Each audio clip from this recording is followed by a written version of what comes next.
আসসালামু আলাইকুম। লেটার গ্রেডের পক্ষ থেকে আমি মোহাম্মদ আফতাহি রাব্বি আপনাদের সবাইকে শুভেচ্ছা জানাচ্ছি। আশা করি সবাই ভালো আছেন। আজকে আমাদের ওয়েবিনারের আলোচনার বিষয় হচ্ছে preparation for higher studies abroad. আমাদের মধ্যে আজকে তিনজন গেস্ট আছেন। প্রথমেই আমরা তাদের সাথে পরিচিত হয়ে নিই। এস এম আশফাকুল হক স্যার, উনি senior lecturer north south university. বর্তমানে উনি ইউএসএ তে পিএইচডি করছেন, ইউনিভার্সিটি অফ ইয়মিং। আহ, এরপরে আছেন আমাদের নরিন আনোয়ার ম্যাম, উনি former lecturer north south university. বর্তমানে উনি কানাডাতে আছেন, কনকর্ডিয়া ইউনিভার্সিটিতে পিএইচডি করছেন। এরপরে আছেন রাইসা রাইসা বাসার ম্যাম, উনি লেকচারার নর্থ সাউথ ইউনিভার্সিটি এবং আহ, উনি বর্তমানে ইউকেতে ইউনিভার্সিটি অফ সারাতে পিএইচডি করছেন। ধন্যবাদ আপনাদেরকে আমাদের সাথে সময় দেওয়ার জন্য। আসলে আন্ডার গ্রাজুয়েশন শেষ করে আমরা আমাদের অনেকেরই ইচ্ছা থাকে যে প্ল্যান করি বাইরে হায়ার স্টাডিজের জন্য। সেক্ষেত্রে আমাদের আজকের এই সেমিনারটা অ্যারেঞ্জ করা, যে আমরা কিছু গাইডলাইন পাবো যেটা আমাদেরকে আমাদের নিজেদেরকে প্রিপেয়ার হওয়ার জন্য অনেক হেল্প করবে। তো প্রথমেই আমি আশফাকুল স্যারের কাছে আহ, এসে শুরু করতে চাচ্ছি। সেটা হচ্ছে যে একজন আন্ডারগ্রেড স্টুডেন্ট কিভাবে প্রিপেয়ার হতে পারেন হায়ার স্টাডিজের জন্য। ইনিশিয়ালি যখন সে আন্ডারগ্রেড লেভেলের স্টুডেন্ট থাকে, প্রথম থেকেই কিভাবে নিজেকে প্রিপেয়ার করতে পারেন। আচ্ছা, আসসালামু আলাইকুম। তো আমি ইউএসএ তে পিএইচডি করতেছি। সো আমি যাই বলবো সেটা হচ্ছে ইউএসএ এর পার্সপেক্টিভে বলতেছি। তো যখন একটা স্টুডেন্ট ঠিক করবে যে সে হায়ার স্টাডিজে যাবে কি না, এটা সে ফোর্থ ইয়ারেও ঠিক করতে পারে, থার্ড ইয়ারেও ঠিক করতে পারে। তো আমি মনে করি যে হায়ার স্টাডিজে যাবে সিরিয়াসলি যদি সে চিন্তা করে থাকে সেটা নিয়ে, তো সেটার জন্য একদম থার্ড ইয়ার থেকে প্ল্যান করা শুরু করতে হবে। তো হায়ার স্টাডিজের অপশন কি আছে, আমি যদি সায়েন্স বা ইঞ্জিনিয়ারিং স্টুডেন্টের জন্য বলি, সেটা হচ্ছে ইউএসএ তে মাস্টার্স দুইটা অপশন আছে। একটা হচ্ছে এমএস, যেটা হবে মেইনলি রিসার্চ বেসড, আর একটা মেইনলি প্রজেক্ট বেসড হয়, ওটা হচ্ছে ইঞ্জিনিয়ারিং। আর এরপরের লেভেলে পিএইচডি। তো যেটা হচ্ছে যদি প্রিপারেশনের ব্যাপারটা আসে, আমি যেটা বললাম যে থার্ড ইয়ার থেকে শুরু করতে হবে। তো এনএসইউ স্টুডেন্ট যারা আছে মেইনলি, তাদের যেহেতু কোর্স চুজের একটা অপশন আছে। তো আমি যে মেজরে যেতে চাচ্ছি, যে সাপোজ আমি সিভিল ইঞ্জিনিয়ারিং স্টুডেন্ট, আমাদের মেজর আছে এনভায়রনমেন্ট, জিওটেক, ট্রান্সপোর্টেশন, স্ট্রাকচার। তো আমি সেই হিসাবে ঠিক করব যে আমি আমার স্পেশালাইজেশন অনুযায়ী কোর্স নিব ফোর্থ ইয়ারে গিয়ে। সেটা নিজের প্ল্যান করে ফেলতে হবে আগে থেকে, থার্ড ইয়ার থেকেই। রেজিউমে বিল্ড আপ করতে হবে যে ঠিক আছে, আমি যখন একটা পোটেনশিয়াল সুপারভাইজারকে মেইল করব, তো সে যেন আমার রেজিউমিটাতে সে যা চায় তা দেখতে পায়। তো কি দেখতে চাচ্ছে সে? একটা হাই স্টাডিজের জন্য যদি আমি অ্যানালিটিক্যাল কাজ করি, আমার কিছু সফটওয়্যার থাকা জানতে হবে, কিছু অ্যাপ্লিকেশন জানতে হবে, ম্যাথল্যাব, ম্যাথক্যাট। যদি সিভিলের স্ট্রাকচারে বলি, ইট্যাপস, স্যাপ বা ওপেন সিস, এইসব সফটওয়্যার, এগুলা আমার থার্ড ইয়ার থেকে আমি হয়তো একটু একটু করে শিখে রাখতে পারি, কোনো প্রোগ্রামিং ল্যাঙ্গুয়েজ শিখে রাখতে পারি। আরেকটা হচ্ছে যে ফোর্থ ইয়ারে যে আমাদের যেটা ফাইনাল ক্যাপস্টোন প্রজেক্ট আছে বা থিসিস আছে, এটা অনেক সময় স্টুডেন্টদের একটা খেয়াল থাকে যে যে ফ্যাকাল্টি ভালো গ্রেড দিবে কম কাজ করে তার সাথে কাজ করব। যদি আমার আসলে ইচ্ছা থেকে থাকে যে আমি হায়ার স্টাডিজ করব, তাহলে আসলে সেটা কিন্তু ইজি চলে আসবে না। তোমার এটা আর্ন করে নিতে হবে, ভালো কাজ করতে হবে। সো ওই প্রজেক্ট বা আমার ফোর্থ ইয়ারের প্রজেক্ট থিসিস আমি কার সাথে করব, সেটা মোটামুটি ডিপার্টমেন্টে যে অ্যাক্টিভ ফ্যাকাল্টি আছে তাকে চুজ করতে হবে, তার সাথে কথা বলতে হবে, তাকে বলতে হবে যে আমি মিনিমাম একটা কনফারেন্সের পাবলিকেশন চাই, সেজন্য আমি কাজ করব। কারণ এগুলো রিজুমিতে লেখা থাকলে খুব উপকারে আসে আসলে। তারপর হচ্ছে আরেকটা, ইউএসএ তে আসার জন্য জিআরই লাগে। তো জিআরই প্রিপারেশন শুরু করে ফেলতে হবে। ভার্বাল যে পার্টটা, ওটার জন্য কিছু ওয়ার্ড থাকে, সেগুলো জেনে রাখতে হবে, যেগুলো ইউজুয়াল না, আমরা normal day to day use করি না, ওগুলো জেনে রাখতে হবে। আমি যেমন পার্সোনালি ম্যাগোস একটা আছে অনলাইনে, ওটার অ্যাকাউন্ট করে সেখানে আমি নিজে প্র্যাকটিস করা শুরু করে দিয়েছিলাম। আর থার্ড ইয়ার থেকে প্রিপারেশন নিয়ে জিআরইর ফোর্থ ইয়ারে গিয়ে দিয়ে দেওয়া বা রাইট আফটার গ্রাজুয়েশন জিআরই দিয়ে দেওয়াটা বেটার। এরপর বাকি 3-4 মাস জাস্ট হচ্ছে ফ্যাকাল্টিদের সাথে কন্ট্যাক্ট করা। এক্সট্রা কারিকুলার অ্যাক্টিভিটিসের কথা বলতে পারি যে কেউ যদি ওই অ্যাক্টিভিটিস গুলো মনে করে যে আমার রেজুমে বিল্ড আপে কাজে লাগবে, তো এমন অ্যাক্টিভিটিসে ইনভলভ হওয়া উচিত যেগুলো আমার ক্যারিয়ার প্রোগ্রেসের সাথে লিঙ্কড, বা যেসব অ্যাক্টিভিটিস আসলে লিডারশিপ গ্রো করে সেই ব্যাপারগুলো আসলে দেখা উচিত। আরেকটা জিনিস ইউএসএতে ইম্পর্টেন্ট, সেটা হচ্ছে স্টেটমেন্ট অফ পারপাস, এসওপি। ওটা হচ্ছে কিছু টেমপ্লেট হয়তো অনলাইনে পাওয়া যায়, সেগুলো দেখে একটু আইডিয়া নেওয়া যায়, but always write your own, be original, don't just copy and paste, ঠিক আছে? আরেকটা জিনিস হচ্ছে এখানে দেখা যায় যে অনেকে ফোর্থ ইয়ারে গিয়ে একটা আন্ডার গ্র্যাড স্টুডেন্ট বুঝেন আসলে যে আমি কি লিখবো আমার স্টেটমেন্ট অফ পারপাসে। যদি কয়েকটা দেখা যায় তাহলে সে একটা আইডিয়া পাবে, এরপর নিজের যেটাতে স্পেসিফিক ইন্টারেস্ট সেগুলো শো করে তারটা লিখতে হবে। যেমন একটা স্টুডেন্ট কেন হায়ার স্টাডিজে যেতে চাচ্ছে, কেন সে পিএইচডি করতে চাচ্ছে, সেটা সে এসওপির মাধ্যমে তুলে ধরতে পারে। তার রিসার্চ ইন্টারেস্ট, তার আন্ডার গ্রেডে থাকার অবস্থায় তার তার মেইন হাইলাইট কি ছিল, যে স্ট্রেংথ গুলো আছে সেগুলো হাইলাইট করতে পারে এসওপিতে, নিজের প্ল্যানটা জানাতে পারে। দেখা যায় যে নর্মালি ফার্স্ট যখন একটা স্টুডেন্ট কোন একটা পোটেনশিয়াল অ্যাডভাইজারের কাছে অ্যাপ্রোচ করে, সে হয়তো সিম্পলি জাস্ট একটা 2-3 লাইনের একটা ইমেইল দিবে, আর সাথে হয়তো তার রেজুমিটা অ্যাটাচ করে দিবে। এরপর যেটা হয়, তার সম্পর্কে যদি পোটেনশিয়াল অ্যাডভাইজারের কিছু জানতে হয়, সে হয়তো অ্যাডমিশন স্টেজে গিয়ে সে তার এসওপিটা পড়বে, যে স্টুডেন্টটা আসলে হায়ার স্টাডিজ নিয়ে তার সিরিয়াসনেসটা কেমন, ওটা সে এসওপিতে তুলে ধরবে একটা স্টুডেন্ট। আর যেটা হচ্ছে যে পিয়ার রিভিউ অবশ্যই হতে হবে, নিজে লিখে ওটা 3-4 জনকে দিয়ে, ইউনিভার্সিটির ফ্যাকাল্টিকে দিয়েও চেক করাতে পারে, ভালো ফিডব্যাক পাবে ওগুলোতে। এটা আমি মনে করি যে ওভারঅল একটা স্টুডেন্ট যদি প্রিপারেশন নিতে চায় হায়ার স্টাডিজের জন্য, সেটা তো আসলে মোটামুটি আমি মনে করি থার্ড ইয়ার থেকে শুরু করা উচিত।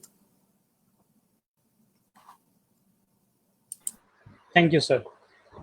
এখন নরিন ম্যামের কাছে একটা কোয়েশ্চেন ছিল, সেটা হচ্ছে যে কান্ট্রি সিলেকশন বা ইউনিভার্সিটি সিলেকশনের ক্ষেত্রে কি কি বিষয়ে আসলে লক্ষ্য রাখা উচিত একজন স্টুডেন্টের?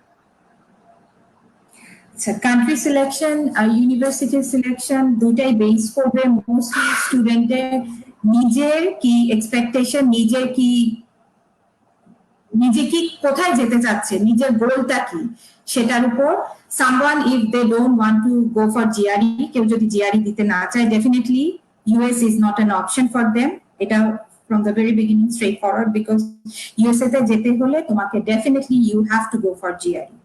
That's the first thing. So তুমি GRE দিতে চাচ্ছ না, so definitely you cannot go for US. So that's one thing. And also country selection আমি বলবো আরেকটা জিনিস important, যেটা হচ্ছে eventually after your higher studies your plan might be to come back. তুমি ফেরত আসতে পারো অথবা ওখানে থেকে যেতে পারো।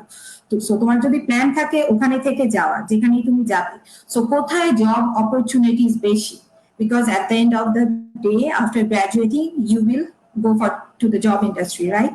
So job industry কেমন, কোন সাবজেক্টে কোথায় better, that's definitely one thing. And university selection এর ক্ষেত্রে বলবো ডেফিনেটলি তোমার নিজের এক্সপেকটেশন এবং নিজের ক্যাপাসিটির উপর ডিপেন্ড করে you will select the university. If you want to go for a high rank university, তুমি হাই র্যাঙ্ক ইউনিভার্সিটিতে যেতে চাইলে ডেফিনেটলি তোমাকে এটা বুঝতে হবে যে তোমাকে অনেক ওয়ার্ক হার্ড করতে হবে, আমি বলবো from the day one of your undergrad life. যে কোনো ইউনিভার্সিটিতে অ্যাপ্লিকেশনে ডেফিনেটলি তোমার CGPA would be one factor, not the only factor, শুধুমাত্র সিজিপিএ না, but that would be, especially Canada ক্ষেত্রে আমি যেটা দেখেছি, CGPA is a very important factor for applying to the university, and তুমি যদি ফান্ড অ্যাপ্লাই করতে চাও সেজন্য CGPA is very important. So university selection এর জন্য তোমার এক্সপেকটেশন, মোট কথা কান্ট্রি আর ইউনিভার্সিটি সিলেকশনে তোমার এক্সপেকটেশন এবং তুমি কি করতে পারবে, not only that you expect but you are not willing to work for it, then তুমি যেতে পারবে না, that's the thing. আর আরেকটা ব্যাপার, ডেফিনেটলি তোমার ডিফারেন্ট ইউনিভার্সিটি ফান্ডিং ডিফারেন্ট হবে, ডিফারেন্ট ইউনিভার্সিটি টিউশন ফিজ ডিফারেন্ট হবে, ডিফারেন্ট ইউনিভার্সিটি ডিফারেন্ট সিটিতে। সো লাইক সাউথে যেমন ক্যালিফোর্নিয়া রিজিয়ন যেটা ইউএসএ, বা এখানে নিউ ইয়র্ক রিজিয়ন যেটা ইস্ট ওয়েস্ট আর ইস্টে, ক্যালিফোর্নিয়া, নিউ ইয়র্ক, আবার ওইদিকে হচ্ছে কানাডাতে যেমন Toronto, Vancouver, these are very very expensive সিটিজ। So সেখানে গেলে তোমার expenses will be higher too, and tuition fees ও ইউনিভার্সিটি ওয়াইজ ভ্যারি করবে। সো এই প্রত্যেকটা জিনিসকে তোমাকে মাথায় রেখে, এন্ড ডেফিনেটলি তুমি যেই টপিকে পড়তে যাবে, তুমি যদি জিওটেকনিক্যাল ইঞ্জিনিয়ারিং এ পড়তে যাও বা এনভায়রনমেন্টাল ইঞ্জিনিয়ারিং এ, ফর এক্সাম্পল আমি বললাম ওয়েস্ট ওয়াটার ট্রিটমেন্ট, সেটারও অনেক আসপেক্ট থাকবে, membrane based process or anaerobic process, whichever processes, ওই জিনিসটার জন্য কোন ইউনিভার্সিটিতে বেটার ল্যাব ফ্যাসিলিটিস আছে, কোন প্রফেসর ভালো, তুমি যদি ডেফিনেটলি তুমি যেতে চাইলে ভালো জায়গায় যেতে চাবে। সো সেই জিনিসগুলাকেও তোমাকে আইসোলেট করে দেখতে হবে যে কোথায় এটা ভালো হবে। So that is pretty much it for country and university selection. আর আশরাফ ভাই যেগুলা বলেছে কানাডার ক্ষেত্রেও more or less same thing, depend করে যে তুমি কি করতে যেতে চাও। অলসো তুমি এমএসসি করতে যেতে চাও, thesis based masters or non thesis based masters or PhD, তার উপরও ডিপেন্ড করবে অনেক কিছু। আমি পার্সোনালি একটা কথা অ্যাড করবো যে তুমি যদি পিএইচডি করতে চাও definitely you can do it, but আমি সাজেস্ট করবো always you first go for a masters based thesis to get the flavour of research, how research life work. তারপরে মাস্টার্স করার পর তুমি যদি ফিল করো যে okay research is my thing, আমি এটা করতে পারবো, then you go for PhD. You can directly go, but that might be too much for you, like pressure of PhD before doing masters. That is one thing. So that will be it. Ma'am, আপনি যখন এই যে CGPA এর কথা যেহেতু বললেন, সেক্ষেত্রে কানাডার ক্ষেত্রে সিজিপিএ টা কেমন রিকোয়ারমেন্ট থাকে, মানে মিনিমাম একটা সিজিপিএ তো রিকোয়ারমেন্ট থাকে? ইউজুয়ালি কানাডার ক্ষেত্রে মিনিমাম সিজিপিএ আমি র্যান্ডমলি বললে হবে না, এটা ডিফারেন্ট ইউনিভার্সিটি ওয়াইজ, তাদের category different, but usually you must have more than 3.5 out of 4. আমি আউট অফ 4 এর কথা বলছি আমাদের বুয়েটের পার্সপেক্টিভে। আর যেমন আমার মনে আছে UBC, University of British Columbia, U of T, University of Toronto, McGill, সেখানে তোমার 3.75 এর উপর সিজিপিএ চায়, এবং আইএলটিএস 7 এর উপর চায়। সো প্রত্যেক, এবং not IELTS overall score, individual score ও থাকে যে 6 বা 6.5 তার উপর হতে হবে এরকম। The thing is there is no generalized criteria, every different university has their own criteria, এবং তুমি তাদের ওয়েবসাইট, ইভেন ডিপার্টমেন্ট ওয়াইজ ও ক্রাইটেরিয়া ভ্যারি করে। কানাডাতে যেমন জিআরই লাগে না আমাদের সিভিল ইঞ্জিনিয়ারিং এর জন্য মোস্ট ইউনিভার্সিটিজে, বাট আবার তুমি যদি মেকানিক্যাল ইঞ্জিনিয়ারিং এ পড়তে চাও certain universities would require GRE.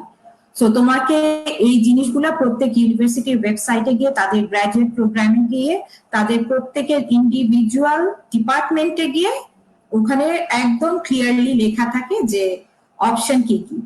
R country R university সিলেকশনের ক্ষেত্রে আমি আরেকটা কথা যেটা বলেছিলাম আমি অ্যাড করতে ভুলে গিয়েছি, যে জব অপরচুনিটিস কোনটা বেশি, কোথায় বেশি তোমার, তুমি you don't want to definitely end up in somewhere যেখানে তোমার জব পাবে না। যেমন আমি পার্সোনাল এক্সপেরিয়েন্সের কথা বলি, আমি কিবেকে পিএইচডি করছি। সো কিবেকের সবচেয়ে বড় যেটা সমস্যা, যেটা আমি আসার আগে হয়তো অতটা জানিনি, সেটা হচ্ছে কিবেকের first language is French. So if you are working, মানে তুমি যদি কম্পিউটারে কাজ করছো বা ইলেকট্রিক্যালে কাজ করছো যেখানে তোমাকে মোস্টলি প্রোগ্রামিং করতে হচ্ছে, then it's not a problem, language is not a barrier for you. But আমাদের জন্য এনভায়রনমেন্টাল ইঞ্জিনিয়ার, মেকানিক্যাল ইঞ্জিনিয়ার, যাদেরকে হয়তো ডিরেক্ট কমিউনিকেট করতে হবে ইন পার্সন ইন্ডাস্ট্রিতে, person to person, like treatment ফ্যাসিলিটিজে অর পার্টস, ওরা যেমন মন্ট্রিয়েলে বড় বম্বার্ডিয়ার আছে যারা প্লেন বানায়, ট্রেন বানায়, সো ফ্যাসিলিটিতে যখন তোমাকে কাজ করতে হবে you must have to communicate with them in French. So সেখানে the thing is I can't get a job unless I know French. So এই জিনিসগুলো খেয়াল, তুমি সবকিছু সার্টেন করতে পারবে না। The more thing you look at, the easier তোমার জন্য হবে যে ডিসাইড করা তুমি কোথায় যাবে। আর আরেকটা জিনিস, জবের কথা ছাড়াও বললাম, যেমন ওয়ার্ক পারমিট কোথায় পেতে পারো, কোথায় ইমিগ্রেশন প্রসেস, এই সবগুলো ইভেন্চুয়ালি তোমাকে লিঙ্ক আপ করবে যদি তুমি থাকতে চাও। সো প্রত্যেকটা জিনিস দেখে দেখে, দ্য মেইন থিং ইজ তুমি যে সাবজেক্টে পড়বে সেই সাবজেক্টের জন্য ইউনিভার্সিটি কেমন, এবং সেটাতে তোমার জব অপরচুনিটিস ওই এরিয়াতে আছে কিনা, এই দুটাও একটু ফোকাস করা উচিত when you select the university. আর ডেফিনেটলি তুমি ভালো ইউনিভার্সিটিতে গেলে you have to work hard, there is no alternative for that. Thank you ma'am. এখন আমি আইসা বাসার মিসের কাছে একটু যাই। সেখানে ম্যামের কাছে কোয়েশ্চেন হচ্ছে যে ইউকে এর ক্ষেত্রে এসওপি, এলওআর এই জিনিসগুলো কিভাবে প্রিপেয়ার করা উচিত? Okay, thank you Aptahi. Firstly, thank you আমাদেরকে approach করার জন্য. Secondly, thank you এখন platform দেওয়ার জন্য. If my co-speakers and you are okay with it, আমি continuously মানে আমি আমার sections গুলা cover করব, ঠিক আছে? তারপরে if there are questions, I shall answer them. So what I've done is I've divided the talk into 6 parts. তো প্রথমে আমি আমার নিজের ইন্ট্রোটা দিব যাতে বুঝতে পারা যায় যে কেন আমি ইউকে মাস্টার্স নিয়ে কথা বলছি বা ইউকে মাস্টার্স এর প্রিপারেশন নিয়ে কথা বলছি। তারপর start with how do I start to look for a UK masters, কিভাবে স্টার্ট করব, কি কি লাগবে, প্রিপারেশন গুলো কি কি। প্রিপারেশনের আবার কিছু পার্টস আছে, যেমন তুমি বললে যে স্টেটমেন্ট অফ পারপাস। তারপরে I'll also concentrate on how to write a letter of recommendation. Well, you are not going to write the letter of recommendation, rather একজন referee লিখবেন, কিন্তু you can always help him out or help her out to make the letter of recommendation very efficient, because that matters a lot.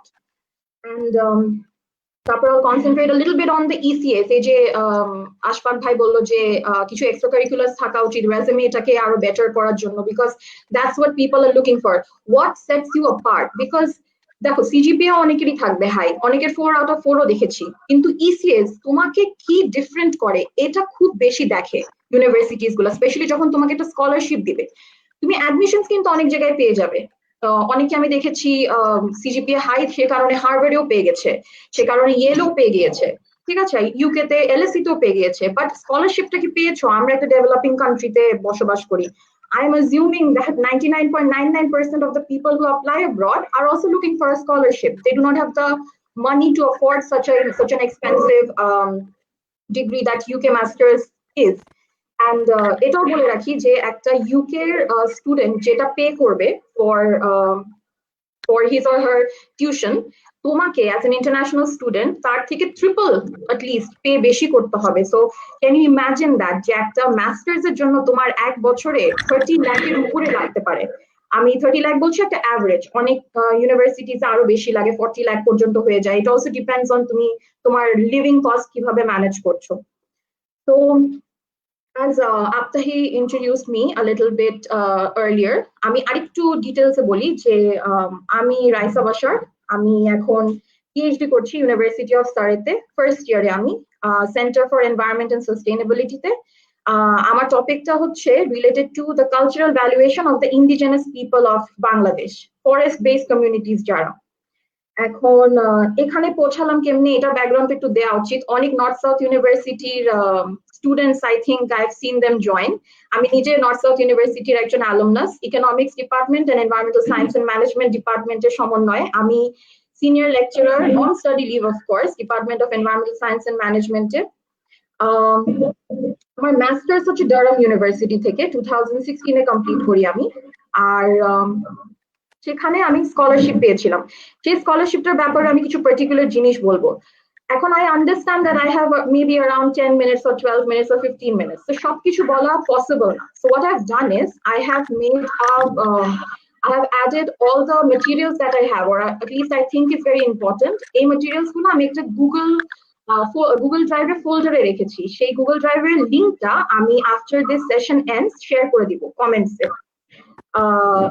So let me go on with my second section, because আমি কিছু introduction দিলাম আমার নিজের যে UK masters এর ব্যাপারে আমি কেন কথা বলতে চাচ্ছি। সো ইউকে মাস্টার্স যেভাবে নরিন আপু এন্ড আশফাক ভাই বলেছেন সিমিলার হয়, যে you can do a master's by research or you can do a master's by science, or যেটাকে বলে মাস্টার্স অফ সায়েন্স। এখন আমি মাস্টার্স অফ রিসার্চের ব্যাপারে কথা বলবো না, বিকজ সেটাতে আমি যাইনি। আর মাস্টার্স অফ রিসার্চটাতে খুব কম মানুষ যায়। ভাবো যারা এখনই ডিসাইড করে ফেলে আন্ডারগ্র্যাডে যে আমি পিএইচডি করব, আমি এমরেসটা করার পরে সাথে সাথে পিএইচডি করব, বা আমি একদম পার্টিকুলারলি একাডেমিয়াতে যাব। আন্ডারগ্র্যাডে আমার মনে হয়েছে যে I'm not ready to make such a big decision যে আমি কি একাডেমিয়াতে যাব নাকি আমি কর্পোরেট লাইফে যাব। রাদার আমি কিন্তু মাস্টার্স করে আসার পরে কর্পোরেট লাইফে ঢুকেছিলাম। আমি রবি এক্সিয়াটাতে 4 মাস কাজ করেছিলাম। পরে I realized that my true passion is in teaching and researching. So I shifted to North South University, of course, and I love my job, alhamdulillah. So coming back to UK Masters, question প্রথমটাই হচ্ছে যে where do I start? Or rather, when do I start? এটার অ্যান্সারটা একটু weird কেন? You won't even know where you're starting or when you're starting. তোমার মাথায় যখন থেকে আসবে যে আমি বাইরে যাব, তুমি তখন থেকে কিছু জিনিস অ্যাকসেপ্ট করা শুরু করবা। যেমন আমি আমার সাবজেক্ট চুজ করে ফেলেছিলাম যে আমি মাস্টার্স করবো এনভায়রনমেন্টাল ইকোনমিক্সে, সেটা আমি করেছিলাম আমার 6th সেমেস্টারে, which was the end of second year. কিভাবে করলাম? একটা ক্লাস হচ্ছিল, যে ক্লাসের সাবজেক্টটা, the first class was so interesting to me, I couldn't think of anything else for the next 2 years. Third আর ফোর্থ ইয়ারে আমার খালি মাথায় এটাই ছিল যে আমি এটাতে পড়বো, এনভায়রনমেন্টাল ইকোনমিক্সে। তো সেখান থেকে প্রিপারেশনটা কিভাবে নিই সেটা বলি। টিচার্সদের সাথে ভালো রিলেশনশিপ রাখতে হবে, সিনিয়রসদের সাথে ভালো রিলেশনশিপ রাখতে হবে। এখন ভালো রিলেশনশিপের মানে এটা না তুমি তাকে বারবার ডিস্টার্ব করবে গিয়ে। টিচার্সদের সাথে গিয়ে কথা বলা, তাদের রুমে গিয়ে একটু বসা, ঠিক আছে? এটাকে আমরা অনেকে নেগেটিভলি দেখি, বলি যে অয়েলিং, কিন্তু what you are basically doing, except for the oiling of course, if you are trying to get to know যে সে কোথা থেকে পড়ে আসছে, সে কিভাবে গেল এই জায়গায়, সে কিভাবে একটা স্টেটমেন্ট অফ পারপাস বা একটা পার্সোনাল স্টেটমেন্ট সে কিভাবে প্রিপেয়ার করলো, কোন স্কলারশিপে সে পড়তে গিয়েছে, তার সুপারভাইজার কে। ভাবো সে কিন্তু পিএইচডি করে যদি ফেরত চলে আসে, সে কত বড় একটা লিঙ্ক তোমার জন্য, সে তোমাকে একটা রেফারেন্স দিতে পারে ফিউচারে, সে সেম ইউনিভার্সিটিতে, সে যেখানের অ্যালুমনাস। এনাদের সাথে, একটা সিনিয়রের সাথে, একটা অ্যালুমনাসের সাথে রিলেশনশিপ রাখাটা খুবই জরুরি এই ইনফরমেশন গুলো অ্যাকোয়ার করতে। এছাড়াও আই থিঙ্ক খুবই ইম্পর্টেন্ট যেটা সিজিপিএ ভালো রাখার সাথে সাথে, and again I'm going to say the same thing that Noshin Apu said, যে 3.5 এর উপরে রাখা খুবই ইম্পর্টেন্ট, স্পেশালি স্কলারশিপের জন্য। আমি এটা বলবো না যে 3.5 এর উপরে রাখতে হবে, এটা ছাড়া তুমি কিছু করতে পারবে না লাইফে, no, this is not true. সবার ডিফারেন্ট ট্যালেন্ট আছে, এটা যতদিন না আমরা বুঝবো ততদিন আমরা অনেক প্রবলেম ফেস করবো একাডেমিয়াতে, এডুকেশনে। কিন্তু সমস্যাটা হচ্ছে যে স্কলারশিপটা তুমি যখন অ্যাপ্লাই করবে তখন একটা এলিজিবিলিটি ক্রাইটেরিয়া থাকে, বা তুমি যখন ইভেন মাস্টার্সে অ্যাপ্লাই করবে একটা এলিজিবিলিটি ক্রাইটেরিয়া থাকে। আনফরচুনেটলি এলিজিবিলিটি ক্রাইটেরিয়াতে একটা কাট অফ পয়েন্ট থাকে, স্পেশালি এ গ্রেড ইউনিভার্সিটিস গুলো, এন্ড কাট অফ পয়েন্টটা থাকে 3.5। তোমার যদি সিজিপিএটা না থাকে, তুমি যে এত ভালো সেটা তুমি প্রুভই করতে পারবে না। ইটস কাইন্ড অফ লাইক আ জবে ঢুকতে হলেও কিন্তু একটা কাট অফ পয়েন্ট থাকে, পরে গিয়ে তুমি প্রুভ করো যে হ্যাঁ তোমার মধ্যে এরকম কিছু আছে যেটা হয়তো বা 10 জন বা 15 জনের থেকে একটু বেটার। তো সিজিপিএ ভালো রাখা। অনেকে আমাকে জিজ্ঞেস করে আইএলটিএস টা কখন শুরু করব। তোমার যদি মনে হয় যে you are okay in English, ভাবো একটা 6.5 ব্যান্ড আছে, তুমি একটা মক দিয়ে দেখলা যে তোমার 6.5 উঠছে 9 এ, তুমি 2-3 মান্থস ধরে প্র্যাকটিস করলে অনলাইনে, বা তুমি কারোর সাথে, বা তুমি মেন্টর সাইফুলসে গিয়ে প্র্যাকটিস করলে তুমি আইএলটিএস এ ভাবো একটা 7.5 ডিসেন্ট একটা মার্ক উঠাতে পারবে। তুমি যদি মনে করো তোমার অলরেডি 7.5 আসছে বা 8 আসছে, তার মানে তুমি একটা ছোট ক্র্যাশ কোর্স করে বা নিজে প্র্যাকটিস করে কিছু টিপস এন্ড ট্রিক্স ইউজ করে আইএলটিএস একটা ভালো স্কোর পাবে। এখন আইএলটিএস আমি কখন দিব মিস, এটাও একটা কোয়েশ্চেন আসে সবসময়। আমি পার্সোনালি বিলিভ করি তুমি যখন অ্যাপ্লাই করবে তার 3 মাস আগে তুমি আইএলটিএসটা দিয়ে দিবে।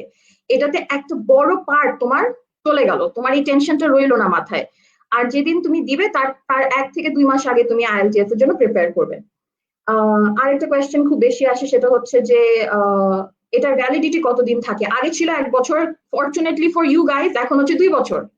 সো 2 বছর দেয়ার 2 বছর পরে, মানে রেজাল্ট পাওয়ার 2 বছর পর পর্যন্ত তোমার ভ্যালিডিটি আছে। So that is a very good thing.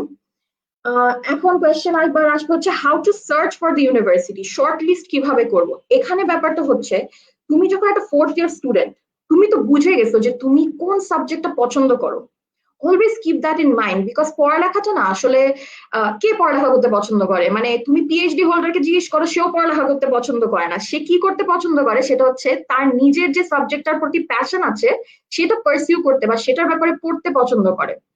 তো এই প্যাশনটা তোমার কোন সাবজেক্টটাতে তোমার, যেমন আমি যদি ইএনবির কথাটা বলি, এনভায়রনমেন্টাল সায়েন্স এন্ড ম্যানেজমেন্টে, আমি যেমন বললাম আমি একদম শর্ট ছিলাম এনভায়রনমেন্টাল ইকোনমিক্স আমি পড়বো। ইকোনমিক্স, পিওর ইকোনমিক্স আমার ইন্টারেস্ট কম ছিল। এনভায়রনমেন্টাল সায়েন্স এন্ড ম্যানেজমেন্ট অনেক ইন্টারেস্ট ছিল, কিন্তু তার থেকেও বেশি ইন্টারেস্ট ছিল এনভায়রনমেন্টাল ইকোনমিক্সে। তোমারও নিশ্চয়ই এরকম কোনো একটা সাবজেক্ট আছে যেটাতে তুমি সবকিছু থেকে বেটার গ্রেড পেয়েছো। কেন পেয়েছো? Not only because you are brilliant, but because you are interested. তো তখন থেকে তুমি সিলেক্ট করতে পারবে যে subject can always keep a backup. ভাবো তোমার ফার্স্ট সাবজেক্ট এনভায়রনমেন্টাল ইকোনমিক্স, আমার যেমন মাথায় পিছিয়ে ছিল যে একটা সেকেন্ড সাবজেক্ট রাখা উচিত ব্যাকআপ, যেটা আমার জন্য ছিল সাস্টেইনেবল ডেভেলপমেন্ট, তোমার জন্য হতে পারে পাবলিক হেলথ, তোমার জন্য হতে পারে বায়োডাইভার্সিটি কনজারভেশন। এখন আসি হচ্ছে যে আমি শর্টলিস্ট করার সময় কিভাবে সব কয়টা ইনফরমেশনকে একসাথে রাখবো। Just use MS Word, that's the easiest way to do it. একটা টেবিল বানাবা, টেবিলটার একটা স্যাম্পল, অ্যাকচুয়ালি আমি যে গুগল ড্রাইভের লিঙ্কটার কথা বলছিলাম, সেখানে একটা স্যাম্পল দিয়ে দিয়েছি। ওই টেবিলটা বারবার ফিল আপ করতে থাকবা, যে যাতে তুমি কোনো কিছুতে লস না হও। এছাড়াও একটা অ্যামেজিং অপশন আছে আমাদের গুগল ক্রোমে অ্যান্ড অলসো ইন্টারনেট এক্সপ্লোরারে, তুমি তোমার ফেভারিটস হিসাবে ইম্পর্টেন্ট পেজেস গুলো মার্ক করে রাখতে পারবা, অ্যান্ড তুমি ইভেন ফোল্ডার ক্রিয়েট করে সেগুলোকে ফেভারিটস রাখতে পারবা। তো তুমি যখন এভাবে ফোল্ডার ক্রিয়েট করে রাখো, যেমন স্কলারশিপের একটা ফোল্ডার থাকবে, ইউনিভার্সিটির একটা ফোল্ডার থাকবে, কস্ট, ফিজ এন্ড ফান্ডিং এর একটা ফোল্ডার থাকবে, তখন ইউ অটোমেটিক্যালি বিকাম অর্গানাইজড। এরকম একটা টেবিল আমি নিজে বানিয়েছিলাম মাস্টার্সে যাওয়ার আগে। এই টেবিলটা আমি এখন পর্যন্ত সেভ করে রেখেছি, because this table was according to me an amazing starting point. আমাকে অর্গানাইজ থাকতে অনেক হেল্প করেছে, কোনো কিছু মিস না করতে অনেক হেল্প করেছে, specially the deadline, specially because তুমি তো 4-5টা ইউনিভার্সিটিতে অ্যাপ্লাই করবে, একটাতে তো করবা না। তো এগুলাকে ফিক্সড রাখা বা এগুলার চিন্তা ভাবনা রাখা বা এগুলাকে তোমাকে যাতে একটা অ্যালার্ম রাখে বা তোমাকে সজাগ রাখে, এই কারণে ডেডলাইনস গুলো নোট করে রাখা খুব ইম্পর্টেন্ট। এছাড়াও একটা জিনিসের উপর আমি কনসেন্ট্রেট করতে চাই, সেটা হচ্ছে নরিন আপু অ্যান্ড আশফাক ভাই যেমন ইঞ্জিনিয়ারিং ব্যাকগ্রাউন্ডের, আমি হচ্ছে এনভায়রনমেন্টাল ইকোনমিক্স মানে ইকোনমিক্স এর ব্যাকগ্রাউন্ডে। তুমি যদি এখন ইঞ্জিনিয়ারিং এর জন্য পড়তে যাও, আই উড সাজেস্ট ইউকে থেকে বেটার হচ্ছে নর্থ আমেরিকান একটা ডিগ্রি বা জার্মান একটা ডিগ্রি, বা নেদারল্যান্ডসে খুব ভালো ইঞ্জিনিয়ারিং এর জন্য সাবজেক্টস আছে। ইংল্যান্ডে মানুষ পড়তে আসে হচ্ছে এই যে ইকোনমিক্স, ইংলিশ খুব ভালো ওখানে, তারপরে সোশ্যাল সায়েন্সেস গুলো খুব ভালো। এছাড়াও আমি দেখেছি বিজনেস এমবিএ করতে অনেকে আসে, বাট এমবিএ এর জন্য আবার একটু এক্সপিরিয়েন্স লাগে, except for 1 or 2 universities experience চাবে এমবিএ তুমি যদি করতে চাও। That was the first part of my talk, যে how do you start।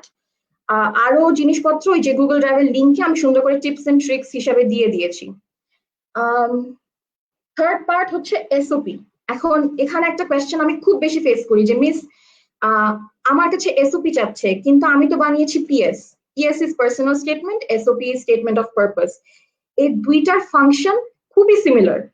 তোমাকে অ্যাডমিশন কমিটিকে কনভিন্স করতে হবে যে আমি তোমার জন্য সঠিক, কিন্তু পিএস আর এসওপি এর মধ্যে দুইটা মেইন ডিফারেন্স হচ্ছে পার্সোনাল স্টেটমেন্টটা একটু ইনফর্মাল, বেশি না, হ্যাঁ মানে ইউ বা ইউ ওয়ানা ক্যান্ট এসব লেখা যাবে না, কিন্তু তুমি তোমার নিজের লাইফের ব্যাপারে লিখবে। আর SOP statement of purpose is a little more formal. নামটা শুনো তাহলে আরো বুঝবা ডিফারেন্সটা। সেকেন্ড ডিফারেন্সটা হচ্ছে কন্টেন্টে। স্টেটমেন্ট অফ পারপাসটা বলে যে, and এটা ইউজুয়ালি পিএইচডির জন্য statement of purpose is more applicable, because তখন তুমি শিওর যে তুমি কি করতে চাও, তো তুমি একটা ডিরেকশন দিবা তোমার লাইফকে। তো তুমি বুঝাতে চাচ্ছ অ্যাডমিশনস কমিটিকে বা স্কলারশিপ কমিটিটাকে যে তুমি কেন এলিজিবল এই স্কলারশিপটার জন্য বা এই সাবজেক্টটা অ্যাডমিশন পাওয়ার জন্য। আর personal statement is more like তোমার ব্যাকগ্রাউন্ডের ব্যাপারে তুমি বলবা, তুমি রিলেট করবা তোমার সাবজেক্টের সাথে, এই সাবজেক্টটা কেন ইম্প্যাক্টফুল, কিভাবে তুমি এই সাবজেক্টটাতে এসেছো। এই কারণে আমি কি করেছি, গুগল ড্রাইভ লিঙ্কটাতে একটা পার্সোনাল স্টেটমেন্টের স্যাম্পল দিয়েছি আমার নিজের, and also একটা স্টেটমেন্ট অফ পারপাস এর স্যাম্পল দিয়েছি, দুটোটাই পিডিএফ যাতে কপি পেস্ট না করা যায়। And as Ashfaq bhai very rightly pointed out, always be very original, ঠিক আছে? That's something that everybody likes, because তুমি একটা জিনিস লিখে ওখানে অ্যাডমিশন পেয়ে গেল, ওখানে গিয়ে প্রুফ করতে পারলা না কিছু, তাহলে কিন্তু it won't reflect well on you, not only on you, not on your country either or your university. এখন এসওপি তে কি কি থাকে স্যাম্পল তো দেয়াই আছে, এন্ড আগের দুইজন স্পিকারসই বলেছেন যে অবশ্যই স্যাম্পলস পড়তে হবে। এই যে বড় আপু, এই যে অ্যালুমনাসের সাথে ভালো রিলেশনশিপ আছে, ওরা যারা স্কলারশিপ পেয়েছে তাদের স্যাম্পল তুমি তাদের কাছ থেকে রিকোয়েস্ট করে নিয়ে নিবা, একবার পড়বা।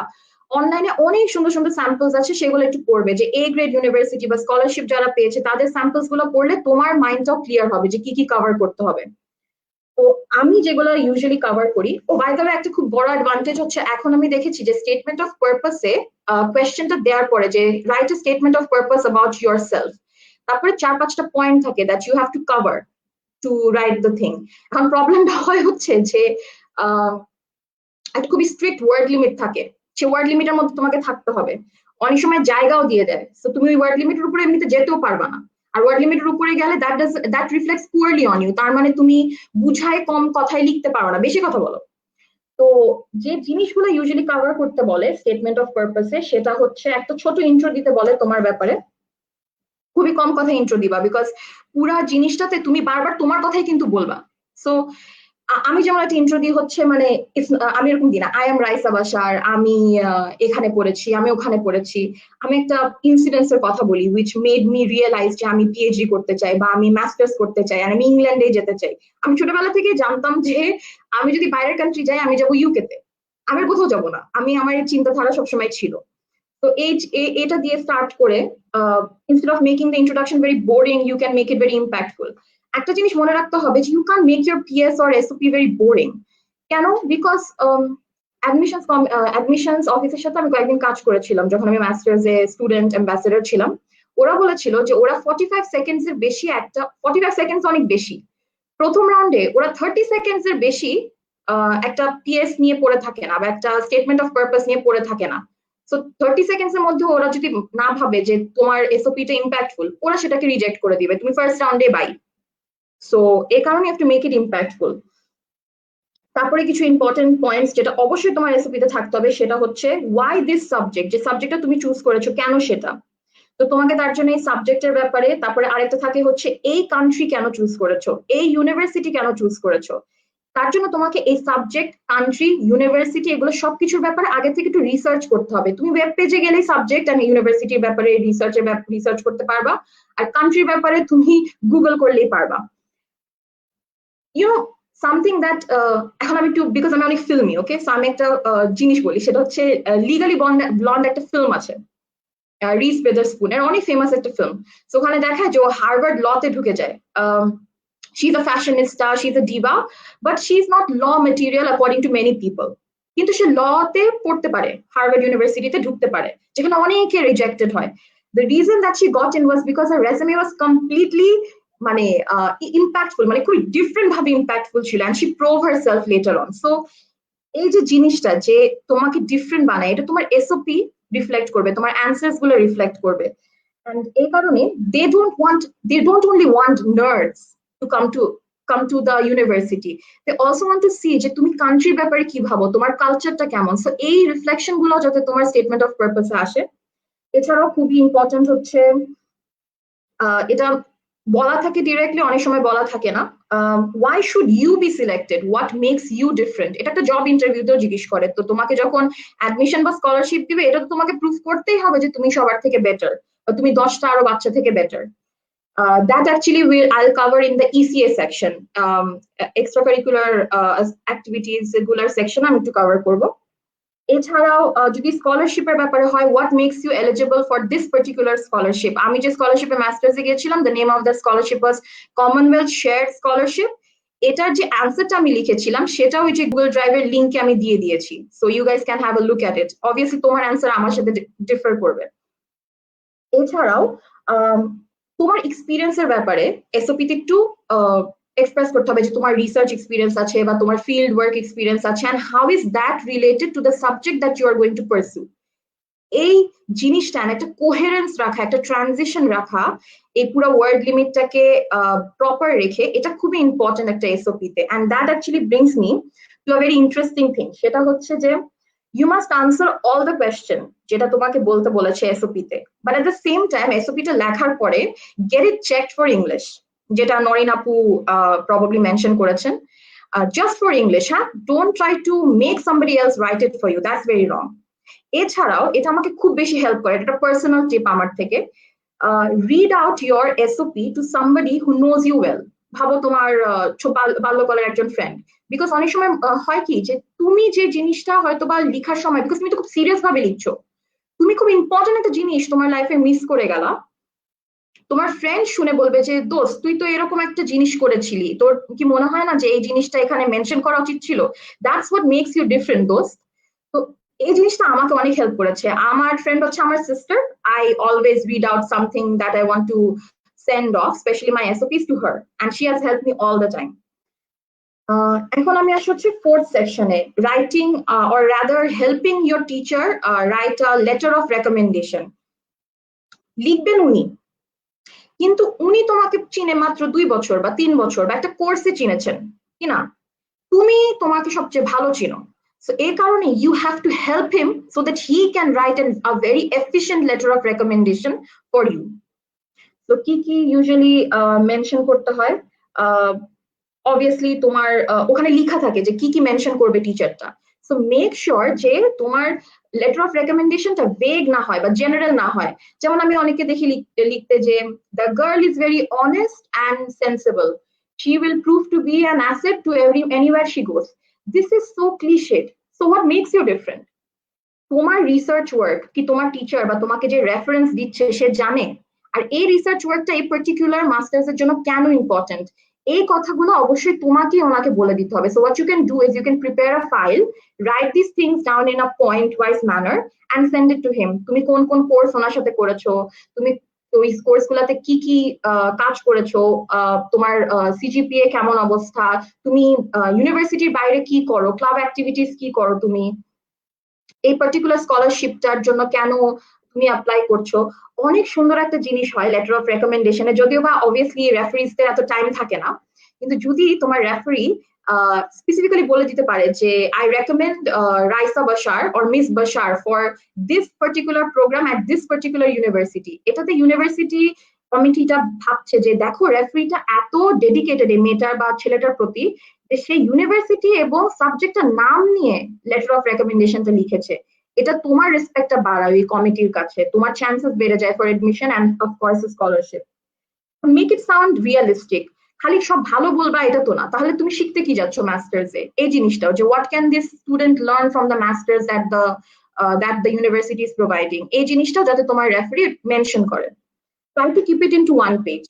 এক পেজের বেশি, তুমি একজন আন্ডারগ্রেড স্টুডেন্ট, নিশ্চয়ই তুমি এত কিছু করে ফেলো না এখন পর্যন্ত, except if you are under কি ফরবস 30 আন্ডার 30, যে তোমার এক পেজের বেশি লেটার অফ রেকমেন্ডেশন লাগবে। ইভেন তারাও তাদের রেজুমে এক পেজের মধ্যে রাখে। So it's better to keep the letter of recommendation under one page as well. এছাড়াও খুবই ইম্পর্টেন্ট একটা টিপ, যে কাকেও চুজ করা যাবে না। তুমি যে সাবজেক্টে যাচ্ছ, তুমি যে ইউনিভার্সিটিতে যাচ্ছ, তুমি যে কান্ট্রিতে যাচ্ছ, সেই অনুযায়ী তুমি তোমার রেফারি চুজ করবা। এখন তুমি এরকম তুমি সাবজেক্টে যাচ্ছ হচ্ছে ভাবো আমি যাচ্ছি এনভায়রনমেন্টাল ইকোনমিক্সে, এখন আমি জানি যে আমার কাছে একটা ভালো রেফারি আছে যিনি আমাকে খুব ভালো চিনে, যিনি এনভায়রনমেন্টাল ইকোনমিক্স পড়ান এবং আমি ওনার সাথে কোর্স করেছি। I should rather go to him than somebody who has taught me some other subject, because he knows what he's talking about, he's an expert on that subject. So উনি যদি আমাকে refer করে দেয়, university ওনার কথা শুনবে rather than somebody who's not an expert. এখন আসি হচ্ছে ফিফথ সেকশনে, সেটা হচ্ছে এক্সট্রা কারিকুলার অ্যাক্টিভিটিস। এগুলো আমি জাস্ট পয়েন্ট ওয়াইজ বলে যাই, কারণ different people will have different ones. CGPA high রাখতে হবে, আইএলটিএস স্কোর হাই রাখতে হবে, এছাড়াও থিংস দ্যাট বিল্ড লিডারশিপ, যেটা আশফাক ভাইও বললো, অ্যান্ড অলসো টিম ওয়ার্ক। এই দুটো জিনিস খুবই important, specially if you are doing a project based masters. এছাড়াও পাবলিকেশনস থাকাটা খুবই জরুরি। জার্নাল আর্টিকেলস যদি না থাকে, because it's very difficult for an undergrad student to have a journal article, but conference proceeding থাকলে খুব ভালো, যেটা আশফাক ভাইও মেনশন করলো। এছাড়া ম্যাগাজিন আর্টিকেলস, ব্লগ আর্টিকেলস, তারপরে হচ্ছে news paper articles, which shows যে তুমি পড়ালেখা করো, তুমি রিসার্চ করো, অ্যান্ড সেগুলো আবার তুমি এক্সপ্রেসও করতে পারো উইথ গুড ইংলিশ বা গুড বাংলা, যাই হোক, they prefer English of course. Field work and internships and also work experience with renowned people. This will really help you out because অনেকে এগুলো করে না, বলে যে ইন্টার্নশিপ করব, ফ্রিতে করব, কেন করব, আমি এখন জবে ঢুকে যাই।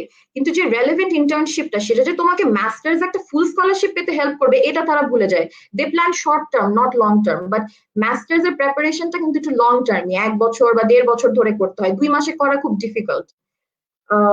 আমি বলবো না impossible, by the way, difficult, ঠিক আছে? বিকজ আমি লাস্ট যেদিন ডরাম ইউনিভার্সিটির কমনওয়েলথ স্কলারশিপের যেদিন লাস্ট দিন ছিল, সার্ভার ক্র্যাশ করেছিল।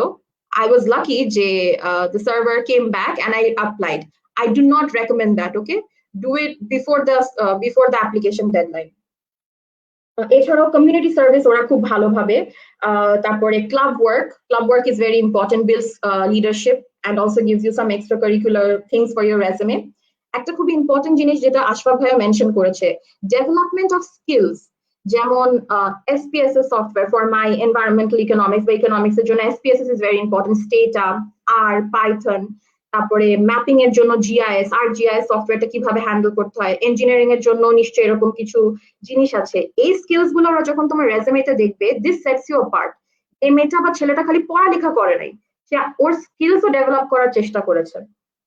এখন আসি হচ্ছে আমার লাস্ট পার্টে, যেটার ইনফরমেশন অ্যাকচুয়ালি আমি ওই যে গুগল ড্রাইভের লিঙ্কের ওই ডকুমেন্টস গুলোতে দেওয়া আছে। সো আইল just cover this up in only 1 minute. Cost, প্রত্যেকটা ইউনিভার্সিটির ওয়েবসাইটে একটা সেকশন থাকে যেটার নাম হচ্ছে ফিজ এন্ড ফান্ডিং। এখানে গেলে তুমি কস্ট গুলো দেখতে পারবা, ইভেন ওরা লিভিং কস্টটাও, অ্যাকোমোডেশন কত টাকা লাগবে সেগুলোও লিখে দেয়, বেঞ্চ ফিজও লিখে দেয়। আর ওখানে ফান্ডিং এর ব্যাপারেও ইনফরমেশন থাকে যে তোমার পার্টিকুলার সাবজেক্টের জন্য কি কি ফান্ডিং অ্যাভেলেবল, তুমি যেগুলোর জন্য এলিজিবল তুমি সেগুলোকে মার্ক করে রাখবা। ওই যে টেবিলের কথা বলেছিলাম ওখানে তুমি সুন্দর করে অর্গানাইজ করে রাখবা, ওগুলো ডেডলাইন নোট করবা। অফকোর্স কিছু একটা প্রবলেম উইথ ইউকে, স্কলারশিপের অ্যামাউন্ট অনেক কম মাস্টার্সে, পিএইচডি তে। Commonwealth share scholarship is one, Commonwealth scholarship আছে মাস্টার্স এর জন্য। শেভেনিং স্কলারশিপ, এটাতে প্রবলেম হচ্ছে তোমার 2 বছর বা তার অধিক এক্সপিরিয়েন্স লাগবে, ওয়ার্ক এক্সপিরিয়েন্স। তারপরে আছে হচ্ছে কিছু ডিপার্টমেন্টাল ওয়েভার্স থাকে বা ডিপার্টমেন্টাল স্কলারশিপস থাকে, ইউনিভার্সিটি বেসড কিছু স্কলারশিপস থাকে, সেগুলো আবার তোমার ওয়েব পেজে গিয়ে কালেক্ট করতে হবে। আমি স্কলারশিপস এর একটা লিঙ্কও দিয়ে দিয়েছি ওই ডকুমেন্টটাতে, the one that I'm talking about. এছাড়া I'll actually end with some tips and tricks. সেটা হচ্ছে, এটা আমার personal tips and tricks, yours can be customized to you of course. Number 1 যেটা আমি করি সবসময়, এবারও করেছি পিএইচডির জন্য, মাস্টার্সও করেছিলাম, যে I knew I wanted to go to UK. It's always good to have an idea যে তুমি কোন কান্ট্রিতে যেতে চাও, really helps you out. So আমি যেমন জানতাম আমি ইউকে তে যাবো, সো আমি কি করেছিলাম, I chose 5 universities, rather I shortlisted 5 universities. 2টা রেখেছিলাম A গ্রেডের, 2টা রেখেছিলাম B গ্রেডের, এন্ড একটা ব্যাকআপ হিসাবে, যে ভাবো যে ওই 4টা আমাকে রিজেক্ট করলো, আল্লাহ না করুক, তখন তো আমাকে একটা ব্যাকআপ প্ল্যান থাকতে হবে আমার। And there is a higher chance that you would get a better scholarship in the C grade university than in the A and B grade ones. So একটা ব্যাকআপ থাকা লাইফে, খালি এখানে না, লাইফে সবসময় ইম্পর্টেন্ট, এটা আমার ফিলসফি। অ্যাপ্লাই করার সময় always apply to the 4th or 5th preference first. তোমার যেটা সবচেয়ে ইম্পর্টেন্ট ইউনিভার্সিটি, যেটা তুমি আসলেই যেতে চাও, সেটাতে প্রথমে অ্যাপ্লাই করবা না, কারণ তুমি 4th বা 5th ইউনিভার্সিটির ভুলগুলো, ওই অ্যাপ্লিকেশনের ভুলগুলো থেকে শিখে তুমি ফার্স্ট ইউনিভার্সিটিতে অ্যাপ্লাই করলে তোমার জন্য হেল্প হবে, তুমি একটা এফিশিয়েন্ট অ্যাপ্লিকেশন জমা দিতে পারবা। কারণ একটা কথা আছে না, প্র্যাকটিস মেক্স পারফেক্ট। তুমি যত অ্যাপ্লিকেশন জমা দিবা তুমি তত প্র্যাকটিস করছো, তো তত বেটার একটা অ্যাপ্লিকেশন তুমি জমা দিতে পারবা। Start searching at least 9 months prior to the application time. At least 9 months আগের থেকে তোমাকে এসবের ব্যাপারে বুঝতে হবে, জানতে হবে, যাতে তোমার সবকিছু হারিতে না হয়। আইএলটিএস এর প্রিপারেশন নেওয়া বা জিআরই প্রিপারেশন নেওয়া, যেটাই হোক, ইউকে তে আইএলটিএস লাগে, কিছু সাবজেক্টসে খালি জিআরই লাগে, টোফেল লাগে, এছাড়া IELTS is the one that you want. এছাড়া একটা জিনিস দিয়ে কমপ্লিট করব, সেটা হচ্ছে যে listen and make decisions by yourself. You listen to everybody, হ্যাঁ, সবাই অনেক কথা বলবে তোমাকে, কিন্তু ডিসিশন মেক করার অ্যাবিলিটিটা তোমার, এবং সেটাই তোমার করা উচিত। আমি 2টা এক্সাম্পল দিয়ে শেষ করতে চাই কেন আমি এই কথাটা বললাম। আমাকে সবাই বলেছিল, আমি তো বলেছি যে আমি NSU student, everybody told me যে এনএসইউ এর আন্ডারগ্র্যাড করে LSE, London School of Economics and Political Science in London, কেউ চান্স পায় না ওখানে। তো আমি খুব ডিমোটিভেটেড ছিলাম, আমার পেরেন্টস আমাকে এনকারেজ করেছিল যে চান্স পাও না পাও তুমি অ্যাপ্লাই করবে। And guess what? I got into LSE and I got a scholarship from there, not a full one. It was a partial one. Second, Commonwealth shared scholarship. সবাই আমাকে বললো যে Commonwealth scholarship খালি পায় হচ্ছে পাবলিক ইউনিভার্সিটি মানুষজন, তুমি apply করে কোনো লাভ নেই, কারণ তুমি প্রাইভেট ইউনিভার্সিটিতে পড়ো। আমার আগে Miss Nudrat Faria, she has completed her PhD, she পেয়েছিল Commonwealth shared scholarship. Her success, and she was my senior in the economics department, her success gave me the courage to apply, and I got it as well. And আমার পরে যে গিয়েছে আমাদের ডিপার্টমেন্টে সিরাজুল মনিরা সিলভি, সেও Commonwealth share স্কলারশিপে গিয়েছে। So এই যে এই আন্ডারস্ট্যান্ডিংটা between the alumnus or among the alumnus, and understanding যে you should make your own decisions without hearing about or without caring about what others feel. I think this is the most important thing while applying, apart from, of course, patience. I'm so glad that you guys have joined us. Thank you so much. That is all from me. Thank you miss, thanks a lot. আমি আশফাক স্যারের কাছে এখন একটা question করতে চাই ফার্স্টেই। Already আমাদের অনেকেই অনেক কোয়েশ্চেন করছেন।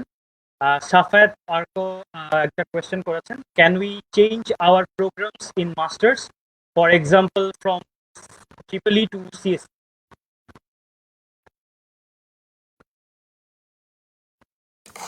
হ্যাঁ, ওটা অবশ্যই চেঞ্জ করা যাবে।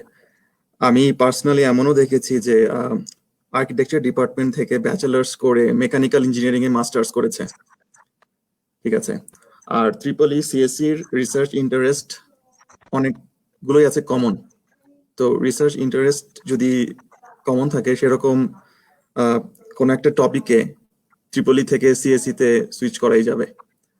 যেমন ট্রান্সপোর্টেশনে বলতে পারি যে আমি এখন যে ইউনিভার্সিটিতে আছি এখানে আমি আরবান অ্যান্ড রিজিওনাল প্ল্যানিং বুয়েটে যেটা ইউআরপি ডিপার্টমেন্ট আছে ওখান থেকে ব্যাচেলার্স করে এসে এখানে আমি ট্রান্সপোর্টেশন সিভিল ট্রান্সপোর্টেশনে মাস্টার্স করতে দেখেছি। আবার জিওগ্রাফিতেও দেখেছি মাস্টার্স করতে, কারণ তার হয়তো ইউআরপিতে সে যখন ছিল সে জিআইএস নিয়ে ইন্টারেস্টেড ছিল, সে ওই টপিকের উপরে এখানে জিওগ্রাফিতে এসে মাস্টার্স করেছে। তো হ্যাঁ, অবশ্যই সম্ভব।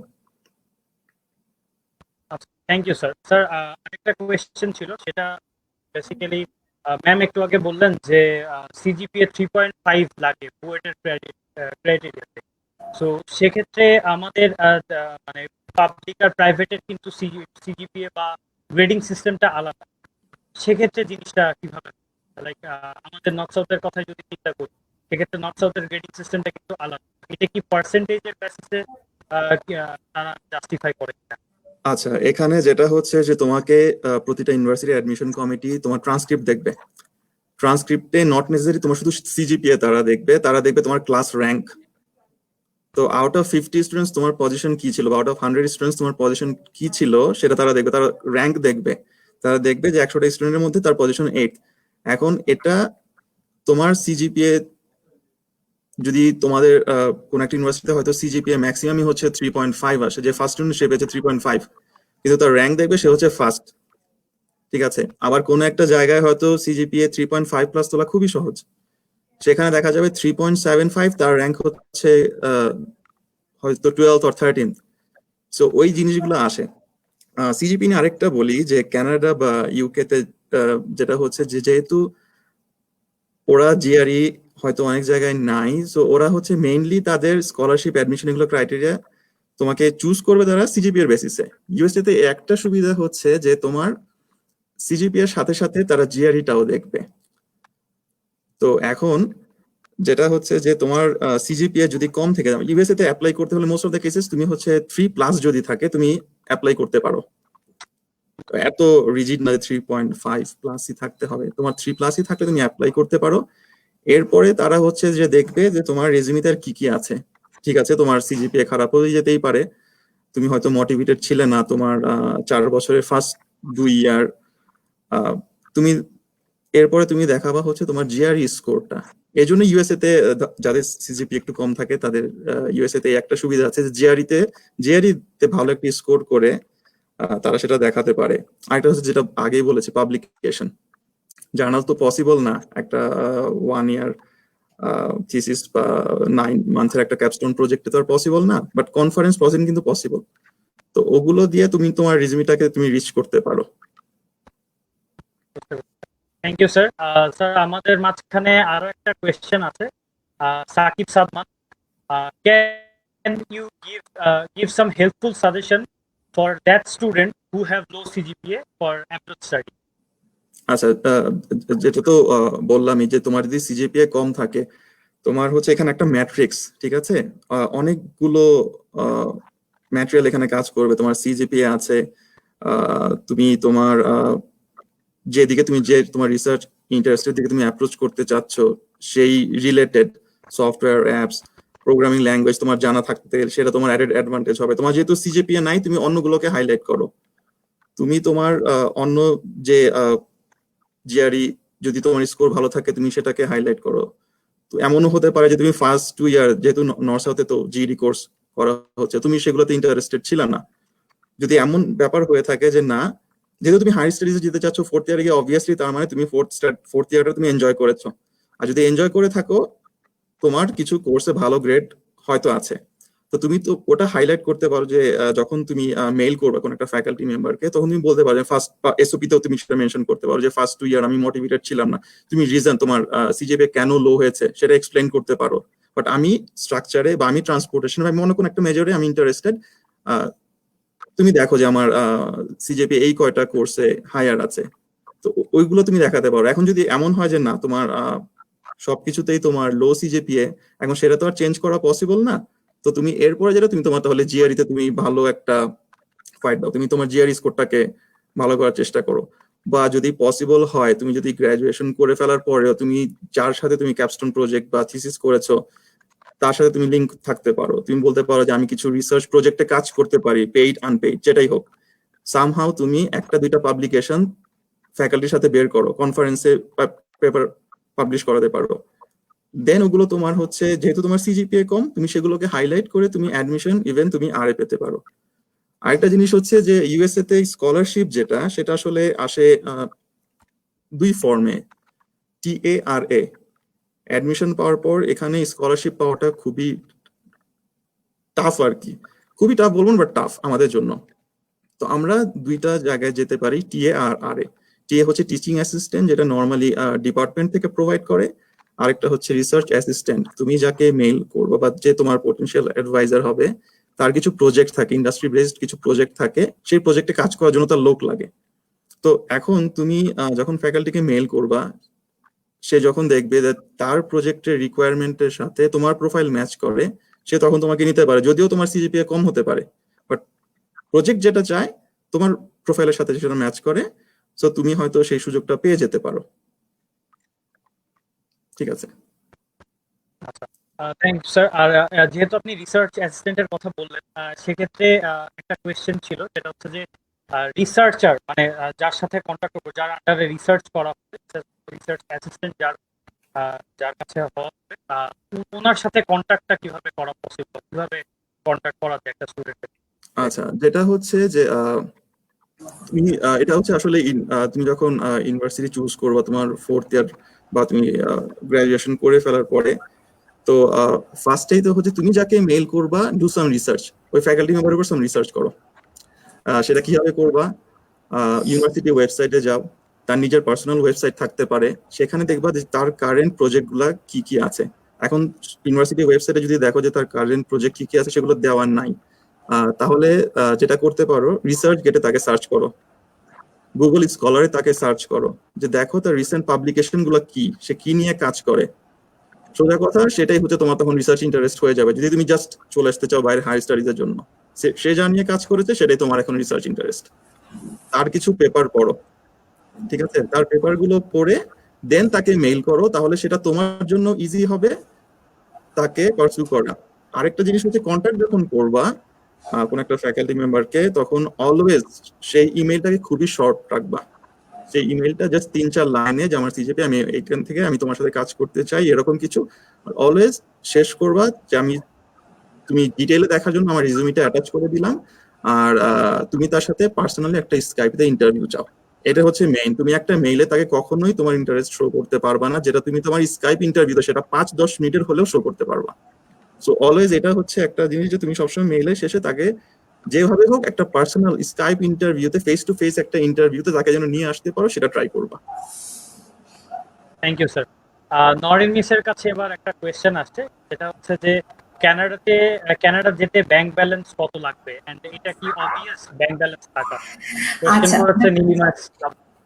আচ্ছা, দ্য থিং ইজ ক্যানাডার, আমি যে ফার্স্ট অফ অল আমি যে সিজিপি এর ব্যাপারে একটু কথা বলে এটাতে আসছি, যে সিজিপি এর কথা বলেছি যেটা 3.5, অনেক সময় এটা কাট অফ ক্রাইটেরিয়া থাকে ফর ইউনিভার্সিটিজ অ্যাডমিশনের জন্য, অনেক সময় থাকে স্কলারশিপের জন্য, that you may get admission if you have a CGPA below 3.5 but you might not be eligible for the scholarship. So এবং ডেফিনেটলি এটা ইউনিভার্সিটি টু ইউনিভার্সিটি ভ্যারি করে, সব ইউনিভার্সিটি ক্রাইটেরিয়া একরকম না। So if you have the self fund, তোমার যদি tuition pay করার capacity থাকে এবং অ্যাডমিশন থাকে, then you can definitely come. So এখানে যে কোয়েশ্চেনটা হয়েছে ব্যাংক ব্যালেন্স কত টাকা লাগে, কোয়েশ্চেনটা ঠিক এরকম না। দ্য থিং ইজ তুমি কোথায় অ্যাপ্লাই করেছো, ফর এক্সাম্পল আমি ইউনিভার্সিটি অফ টরন্টোতে অ্যাপ্লাই করেছি, এখন কোন প্রোগ্রামে অ্যাপ্লাই করেছো, এমইঞ্জ, এমএসসি, পিএইচডি, যে প্রোগ্রামে অ্যাপ্লাই করেছো সেখানে তোমার ফান্ডেড প্রোগ্রাম, ফর এক্সাম্পল এমইঞ্জ যেটা কোর্স বেস, ইউজুয়ালি সেগুলোতে কখনো স্কলারশিপ গুলা, usually certain cases they might provide scholarship, but university internal scholarship গুলা সবসময় তারা রিসার্চ বেসড স্টুডেন্টদের জন্যই রাখে অথবা লোকাল স্টুডেন্টদের জন্য রাখে, not for international student. So তোমার টিউশন কত এবং সেটাতে তোমার স্কলারশিপ আছে কি নাই, অথবা আরএ বা টিএ আছে কি নাই, তোমার রিসার্চ অ্যাসিস্ট্যান্ট হিসেবে বা টিচিং অ্যাসিস্ট্যান্ট হিসেবে তোমার টোটাল ইনকাম কত হবে সেটা থাকে। ইউনিভার্সিটি, যে কোনো ইউনিভার্সিটিতে যখন তোমার অ্যাডমিশন হবে they will provide you a brochure যেখানে লেখা থাকবে ওরা একটা স্ট্যান্ডার্ড লিভিং কস্ট হয়। এটাও ইভেন কানাডার মধ্যেও ডিফারেন্ট সিটিতে ভ্যারি করে। আমি র্যান্ডম একটা ভ্যালু বলি, যে কোনো একটা সিটির জন্য ধরো তোমার ওরা হিসাব করে পার পার্সন $2,000 লাগবে ফর সার্ভাইভাল। তোমার থাকা, খাওয়া, অ্যাপার্টমেন্ট কস্ট বা phone bills, all this included within that $2,000। So তুমি সেভাবে ক্যালকুলেট করবে যে 12 মাসে তাহলে তোমার $24,000 লাগবে just to stay in Canada, in that city. আমি এটা র্যান্ডম ভ্যালু বলছি, this is not a standard value or something, কিন্তু এটা তুমি ইউনিভার্সিটির ব্রোশারেই পাবে, ওরা দিয়ে দিবে। প্লাস তোমার টিউশন ফি কত, সবগুলাকে তুমি সাম আপ করবা, এরপরে দেখবে যে তোমার স্কলারশিপ আছে কিনা এবং স্কলারশিপ সেটা কভার করে কিনা। যদি স্কলারশিপ কভার করে দেয় তখন usually even if you don't have a bank balance it doesn't matter because you have the scholarship and that will cover the full expense, so it's not any problem. But তোমার যদি zero scholarship থাকে then you must show যে তোমার total amount, এটা random যে কোনো amount, for example 60,000 70,000 Canadian dollars, so you have enough amount more than that in your bank, তোমাকে সেটা শো করতে হবে। সো তোমার যদি $80,000 টোটাল কস্ট হয় এবং you have no scholarship, no RA, no TA, no reduced tuition, then you must show in your bank balance that you have money more than $80,000. So it's simple as that. But Canada visa ক্ষেত্রে আরেকটা জিনিস important, not only bank balance, they want to see the tie. They always want to see that you have tie so that you will go back to Bangladesh. No matter, even if they know that you will not go back or you will go back later, what you do, that doesn't matter, but you have to show your tie, that your parents are there, your family is there. You have to somehow prove a tie that you have, otherwise অনেক ক্ষেত্রে টাই show করতে না পারলে they cancel the visa, they reject the visa, not cancel, they reject the visa. এবং fund যেটা বললাম, তোমার scholarship যদি কভার করে, তুমি you have $90,000 scholarship and your cost will be $90,000, but still it's always better to show some money that you have something to buy the tickets, to go and pay the initial payments over there. Like তুমি যখন যাবে তোমার বাসা ভাড়া তো তোমাকে pay করতে হবে, তোমার স্কলারশিপ ইউনিভার্সিটি প্রসেস করে আসতেও টাইম লাগবে, so some amount of money you do have, but the thing is if you don't have scholarship you have to show the complete amount, and it's not like that it has to be totally in your bank. You might have FDR, you might have other forms, but like more liquid form is better than, like if you have a property, you show that okay, I have a value of this property, I will sell it and then I'll come, so that might not work. Thank you ma'am. আরেকটা question আসছে, সেটা হচ্ছে যে মুসা Talukdar, which country in Europe is better study or job for triple E students? Norin ম্যামের কাছে এই কোয়েশ্চেনটা, which country in Europe is better for So triple E students? country ta better for triple E, that will be a very hard question for me as I have no idea about that, but I can talk about Canada and US. So definitely like Canada te engineering, electrical engineering এর জন্য top universities are like University of Toronto, McGill, UBC. Then এখানে ফ্রেঞ্চে একটা university আছে যেটা খুব ভালো, but অনেকে নাম জানে না, École Polytechnique in Quebec. So that's one thing. And I heard that for engineering, Switzerland most probably École Polytechnique or something like that is there in Switzerland, which is very good for environmental engineering, that I know, but I have no clue for triple E. So Raisa, maybe you know, or I don't know. Maybe Raisa would be a better person to answer this one. আপু ট্রিপলির ব্যাপারে আমি কোনো কমেন্টই দিব না, কারণ মানে specifically ট্রিপলির ব্যাপারে, কারণ ইঞ্জিনিয়ারিং এর ব্যাপারে ওভারঅল আমি যতটুকু জানি যে Germany is doing very well, মানে European countries of course, but before applying to those, I know GRE is a problem, I get that, but I mean, if you're trying to go for a higher studies opportunity, you have to take that burden on yourself, and GRE pore go to North America, go to America. America, I think, is one of the best places for triple E students and CSE students. I think Ashfaq Bhai can say better. And as I mentioned previously, যে UK university তে আমি বলবো না engineering এর কাজ নেই, physics, chemistry সবই পড়া যায়, but these places are more suited for social science related subjects. Thank you. Raisa ম্যামের কাছে একটা কোয়েশ্চেন আছে regarding the scholarship. Tazia Islam Nisha, Raisa miss, is ECA important for getting a scholarship in UK? Nisha, thank you so much for that question. I think I already mentioned most definitely, because তোমার CGPA of course high থাকবে বা লো যেটাই হোক, কিন্তু অনেকের CGPA high থাকবে and তোমার সাথে কম্পিটিশনে অনেকেই যাবে তোমার কান্ট্রি থেকেই। তো what sets you apart according to your resume or your CV would be your ECAs, and as I said, publication থাকলে তো হুরুস্তুল ব্যাপার, বাট এটা ছাড়াও তুমি ক্লাব ওয়ার্ক দেখাতে পারো, কমিউনিটি সার্ভিস, বা যদি তুমি চাও ইন্টার্নশিপ করেছো তুমি, বা কোনো রিনাউন্ড বা রেপুটেড পারসনের সাথে কাজ করেছো, সেই তোমাকে একটা রেফারেন্স দিলো, এইসব কিছু অবশ্যই থাকা উচিত, স্পেশালি ফর স্কলারশিপ। অ্যাডমিশনটা ডিফারেন্ট, হয়তো অ্যাডমিশন পেয়ে যাবা, বাট এত কস্টলি এই কোর্সেস গুলো, এই ডিগ্রি গুলো, অবভিয়াসলি স্কলারশিপ ছাড়া যাওয়া খুবই ডিফিকাল্ট হবে। Thank you. এখানে আরেকটা কোয়েশ্চেন আসছে আজমাইন Adil Nakib, if a student wants to enrich his resume by his work experience in different organizations, should that student priorities more on the reputation on the organization or the relevance of his major with the organization to get scholarship for master's program? Raisa miss. Okay, thank you, Asmain, for that question. He is actually my direct student from the ENV Department of Environmental Science and Management at NSU. So, এই কোয়েশ্চনটার answer না তো direct না।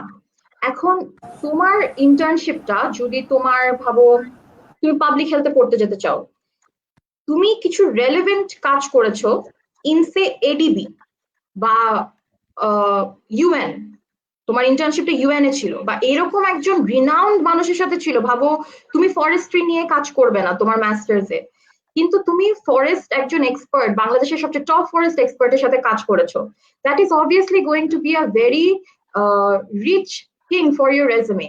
But according to me, এটার অ্যান্সারটা যদি আমি এক লাইনে দিতে চাই, it should be a mixture. অর্গানাইজেশনটা যাতে ভালো হয়, and at the same time যাতে তুমি রেলেভেন্ট ওয়ার্কটা করতে পারো।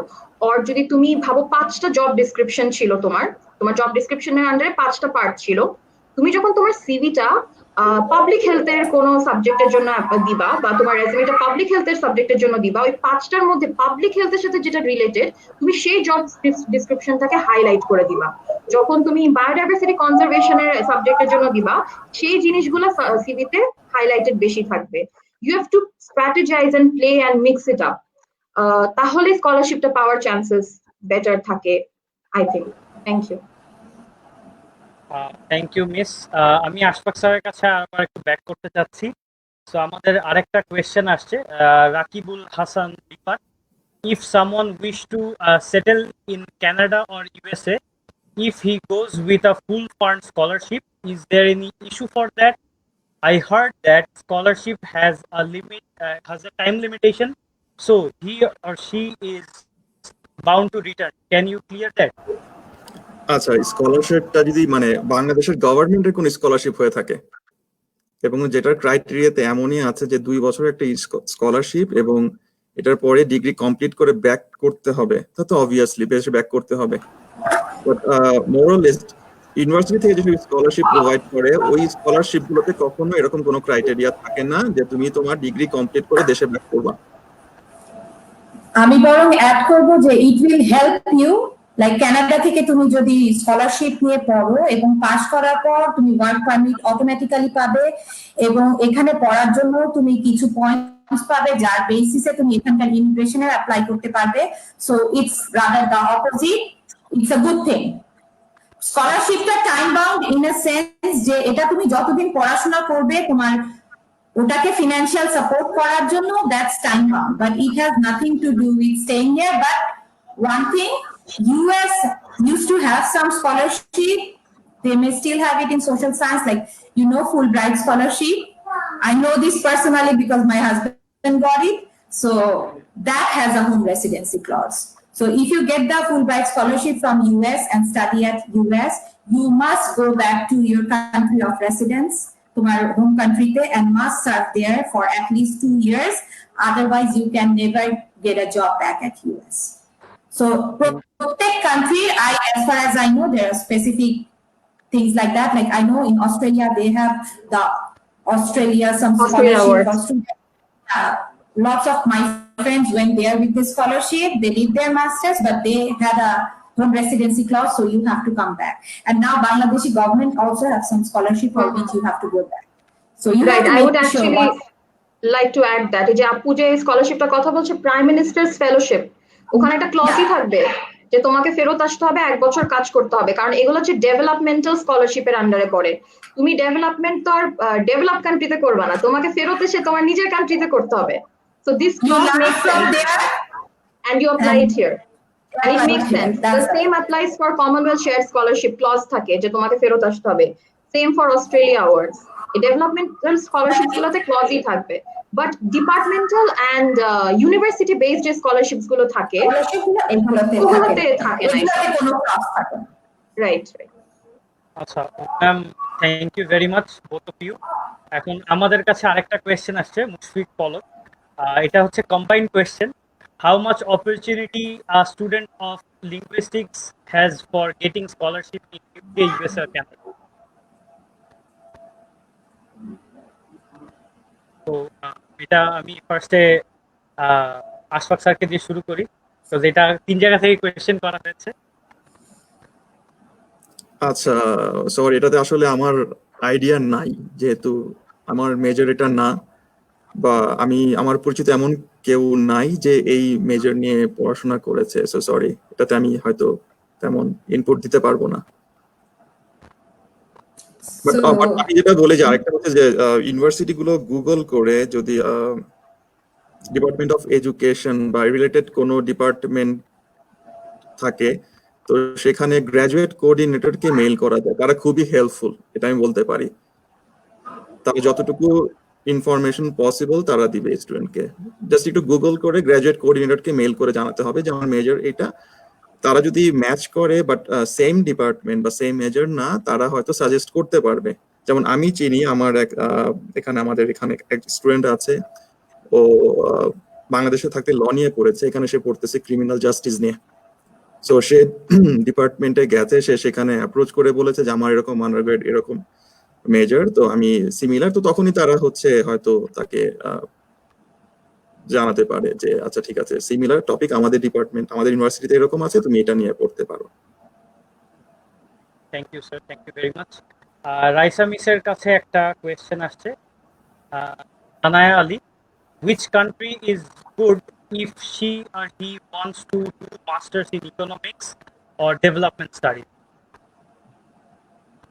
ওকে, এটার অ্যান্সারটা হচ্ছে যে it's usually not about the country, it's the university that you should be concentrating on. ওকে, প্রত্যেকটা দেশে এরকম কিছু ইউনিভার্সিটিজ আছে। আমি তোমাকে একটা টিপ দিতে পারি এখানে, কিউএস ওয়ার্ল্ড র্যাঙ্কিং, তারপরে টিএইচই ওয়ার্ল্ড র্যাঙ্কিং যেগুলো আছে, সেখানে একটা ফিল্টার থাকে। ফিল্টারটা হচ্ছে যে তুমি সাবজেক্ট ওয়াইজ দেখতে পারবা র্যাঙ্কিংটা কি। যদিও বা আমি খুব একটা বিশ্বাসী না র্যাঙ্কিং এ, ওকে, আমি ফ্র্যাঙ্কলি বললাম। তারপরেও এটা তোমাকে একটা গাইডেন্স হিসাবে, একটা গাইডেন্স টুল এটা তোমার জন্য, যে র্যাঙ্কিং গুলো দেখে তুমি চুজ করতে পারবে যে কোন ইউনিভার্সিটি গুলোতে এই যে ইকোনমিক্স এন্ড ডেভেলপমেন্ট স্টাডিজ ভালো। আমি পার্সোনালি যদি বলি, ডারহাম ইউনিভার্সিটিতে environmental and natural resource economics is amazing, you learn loads, অনেক ইমপ্লিমেন্টেবল একটা কারিকুলাম বানিয়েছে। ডেভেলপমেন্ট স্টাডিজ, অস্ট্রেলিয়াতে আমার কিছু ফ্রেন্ডস আছে যারা ওখানে ডেভেলপমেন্ট স্টাডিজ এর উপর পড়েছে, কানাডাতে ডেভেলপমেন্ট স্টাডিজ এর উপর পড়ে ফেরত এসে খুবই ভালো কাজ করছে অর্গানাইজেশনস, এনজিওস এন্ড আইএনজিওস গুলোতে। অ্যান্ড আমার মতামত এবং ওদের কথা হচ্ছে যে ওরা অনেক ইমপ্লিমেন্টেবল টুলস শিখেছে ওদের মাস্টার্স থেকে, যেগুলো ওরা এসে এই কান্ট্রিতে অ্যাপ্লাই করতে পারছে, যেটা হয়তো বা আন্ডারগ্র্যাডে অত ওরা ইকুইপড ছিল না। It's the university rather, not the country. Thank you very much ma'am, thank you. And আমরা অনুষ্ঠানের একদমই প্রায় শেষের দিকে। তো লাস্টলি যেই কোয়েশ্চেনটা এটা আসছে হচ্ছে আমাদের ফেসবুক পেজে একটা কোয়েশ্চেন আছে যে কেউ যদি সেলফ ফান্ডিং এ যেতে চায় সেক্ষেত্রে কি ধরনের ইউনিভার্সিটি চুজ করবে? এটা ডেফিনেটলি ডিপেন্ড করবে তোমার দুটো জিনিসের উপর, তোমার financial capacity as well as তোমার পড়ার ইচ্ছা, educational capacity as well. So if you know that you will do good, you will work hard, like there is no alternative of hard, like doing the hard work. তুমি যেখানেই যাও, তোমাকে পড়তে এসেছো, research করতে এসেছো, তোমাকে পড়তে হবে, রিসার্চ করতে হবে, and you have to find interest in that. পড়াশোনা is definitely boring for, in general, maybe for everyone, but you go for higher studies only when you find that interest in you. Okay, I want to know more, I want to learn more, or maybe some come like just to get a better life here, but still you have to get the interest. So তোমার এখন, if you can afford, you can go to U of T, definitely U of T university, I mean Canada perspective এ বলছি, like University of Toronto, the tuition fee অনেক বেশি, Toronto সিটির lifestyle এবং cost অনেক বেশি।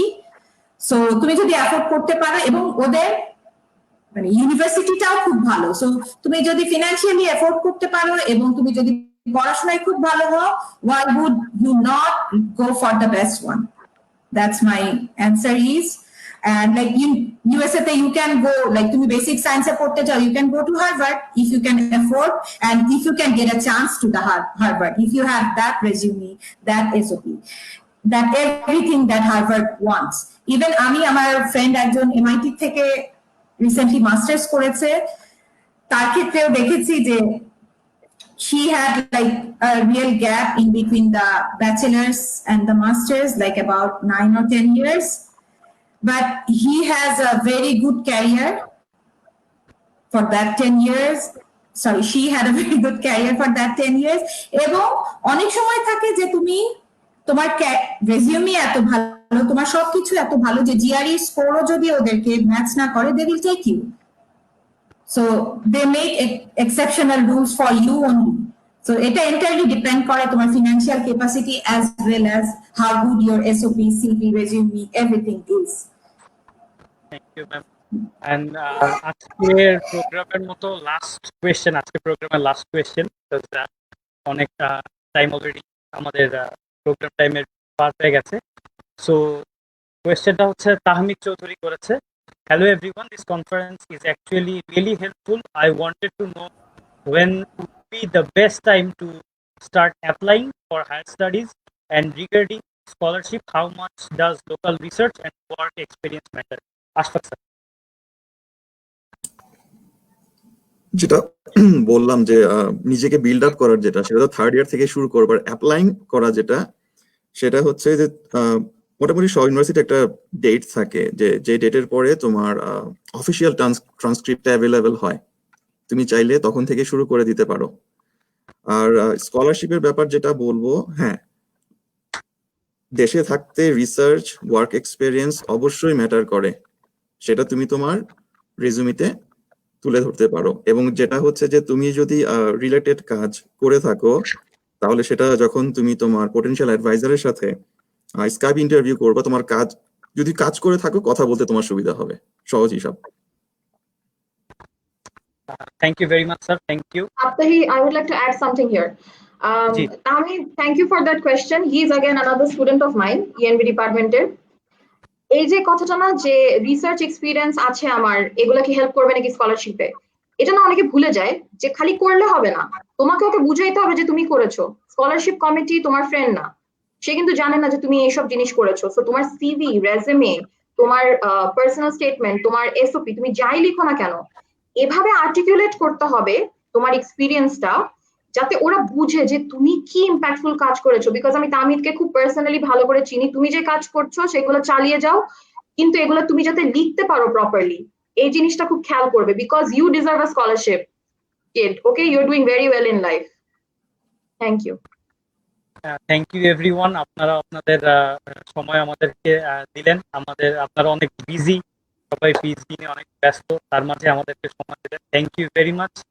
And আপনারা অনেক আমাদের লেটার গ্রেডের পক্ষ থেকে, আমাদের লেটার গ্রেডে যারা কাজ করেছে, ইভেন আপনারাও অনেক আমাদেরকে হেল্প করেছেন অনেক কিছু কারেকশন ঠিক করার জন্য। Thank you ma'am, thank you very much. আর যারা দেখছেন আমাদের লাইভ, তাদেরকে বলবো আপনারা আপনাদের আইডিয়া শেয়ার করতে পারেন। আপনাদের অনেক কোয়েশ্চেনের আনসার সময় স্বল্পতার কারণে দেওয়া যায়, আমরা চেষ্টা করব সেই সময় সেই কোয়েশ্চেনের আনসারগুলো দেওয়ার জন্য। আর অনেকেই বলেছেন রাইসা বাসার মিসের যে লিঙ্কটা, ড্রাইভ লিঙ্কটা দেওয়ার, সেই লিঙ্কটা আমরা এই কমেন্টে দিয়ে দিব, আমাদের লাইভের কমেন্টে, তো আপনারা দেখতে পারবেন ওখান থেকেই। থ্যাংক ইউ ভেরি মাচ আমাদের সাথে থাকার জন্য, আমাদের সাথে থাকবেন। আসসালামু আলাইকুম। ওয়ালাইকুম আসসালাম। আল্লাহ হাফেজ সবাইকে। হ্যাঁ, ওয়ালাইকুম আসসালাম, বাই।